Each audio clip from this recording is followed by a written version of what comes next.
2013ರಿಂದ 18 ರಮಾನಾಥ್ ರೈ ಅವರು ಕೂಡ ಮಂತ್ರಿಯಾಗಿದ್ದರು ನನ್ನ ಸಂಪುಟದಲ್ಲಿ. ಅವರು ಆ ಕಾಲವನ್ನು ಸುವರ್ಣ ಯುಗ ಅಂತೇಳಿ ಕರೆದಿದ್ದಾರೆ. ಅದು ನಿಜವಾದ ಸುವರ್ಣ ಯುಗನೇ. ಅವರ ಕ್ಷೇತ್ರಕ್ಕೆ ರಮಾನಾಥ್ ರೈ ಅವರು ರಾಜ್ಯ ಸರ್ಕಾರದಿಂದ 5,000 ಕೋಟಿ ರೂಪಾಯಿಗಳನ್ನು ತಂದಿದ್ದರು. ಅನೇಕ ಅಭಿವೃದ್ಧಿ ಕೆಲಸಗಳನ್ನು ಕೂಡ ಮಾಡಿದ್ರು. ಆದರೂ ಸೋತರು ಅಂತಕ್ಕಂಥದ್ದೇ ಬಹಳ ನೋವಿನ ಸಂಗತಿ ಅಂತಕ್ಕಂಥ ಮಾತುಗಳನ್ನ ಹೇಳಲಿಕ್ಕೆ ಬಯಸ್ತಾರೆ. ಅವರು ಸೋಲ್ಬಾರ್ದಾಗಿತ್ತು ಅಲ್ವಾ?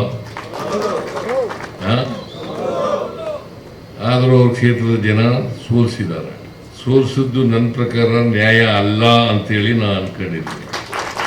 ಯಾಕಂತಂದ್ರೆ ಉತ್ತಮ ರೀತಿಯಲ್ಲಿ ಮಂತ್ರಿಯಾಗಿ ಕೆಲಸ ಮಾಡಿದ್ರು, ಅವ್ರ ಕ್ಷೇತ್ರದ ಅಭಿವೃದ್ಧಿನೂ ಮಾಡಿದ್ರು, ರಾಜ್ಯ ಸರ್ಕಾರದಿಂದ ಅನುದಾನವನ್ನೂ ಕೂಡ ತಂದಿದ್ರು. ಆದರೂ ಕೂಡ ಸೋತರು ಅಂತಕ್ಕಂಥದ್ದು ನೋವಿನ ಸಂಗತಿ ಅಲ್ವಾ? ಅಲ್ವಾ? ಇನ್ನೊಂದ್ಸಾರಿ ನಿಂತ್ಕೋತಾರೆ ಅವರು.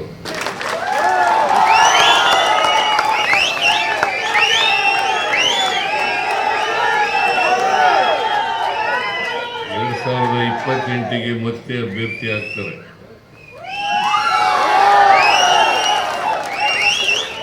ಆಗ ಹೆಚ್ಚು ಅಂತರದಿಂದ ಗೆಲ್ಲಿಸಬೇಕು. ನೀವು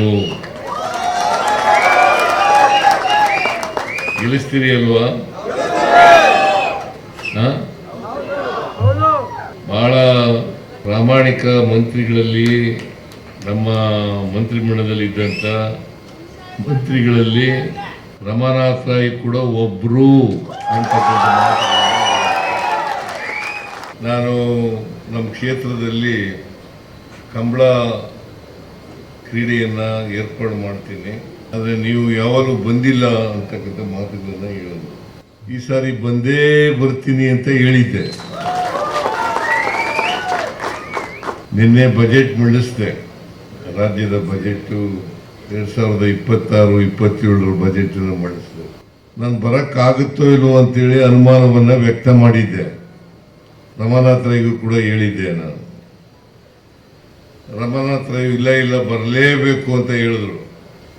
ನಾನು ನನ್ನ ಕ್ಷೇತ್ರದ ಒಂದು ಕಾರ್ಯಕ್ರಮ ಇತ್ತು, ಹೆಗ್ಗಡದೇವನಕೋಟೆ ತಾಲೂಕಿನಲ್ಲಿ ಒಂದು ಕಾರ್ಯಕ್ರಮ ಇತ್ತು, ಅದು ಮುಗಿಸಿ ಇಲ್ಲೂ ಬಂದಿದ್ದೀವಿ. ಮತ್ತೆ ಬೆಂಗಳೂರಿಗೆ ಹೋಗ್ಬೇಕು.